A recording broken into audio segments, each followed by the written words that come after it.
Welcome back to the channel, guys. We're back to work on my dad's Stinger, and we just got some new wheels from Fitment Industries. Man, these look sweet. We just did the fronts for now, but I was trying to fit these last night and they were not fitting on the wheel at all. Turns out this centric hub was installed for the other TSW aftermarket rims that were previously on the Stinger. This centric rim was for the old TSW rims. Man, I'm happy. I can't wait to throw these things on. A lot of times these aftermarket wheels will have just a regular size hub to fit multiple vehicle types. So they recommend a centric hub so that the wheel sits perfectly on whatever vehicle you want these rims on. Now we are going wider in the front. We have 245/35/20s in the front, and the fronts originally were 225/40/19. Pops is gonna be balling. These rims are from Fitment Industries. If you are looking for any type of wheel setup for your vehicle, they make it super easy. So let's throw the fronts on, see how they look.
I am struggling with getting these on. I already broke one of the head attachments. It's the right size rim with tire. It's just really low profile. So I'm gonna let the professionals handle this. I don't wanna damage the rim or the tire anymore.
They look fantastic, except I messed up the offset.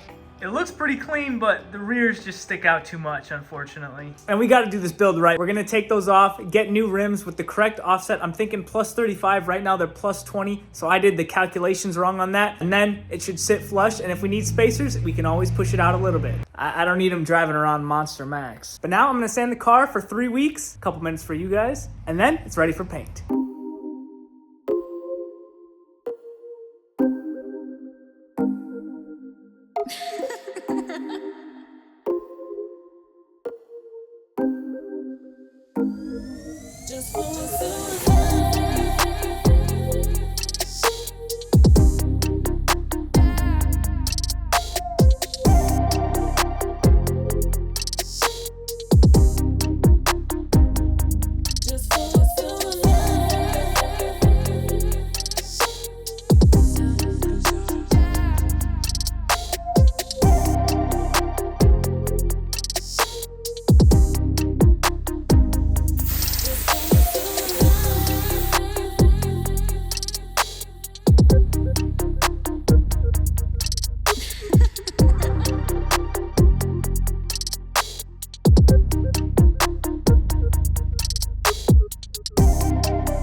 Well, like I said, 3 weeks later of sanding, actually about 3 days, me and Pop sanded out the whole car. We have the quarter panels left to do and one door, then it's off to paint. Actually, I wish it was that easy, but I actually have to do the bumpers and the right side quarter panel bodywork, which is gonna need a lot of Bondo. No, I'm just kidding. 23rd Garage did a great job pulling it out. I just gotta finish it up with a little hammer and dolly and some Bondo. Got some work incoming on these bad boys, and we did pick up a project over there. No spoilers just yet, but I am trying to get this car done for my dad before the winter, so we'll catch you guys in the next one.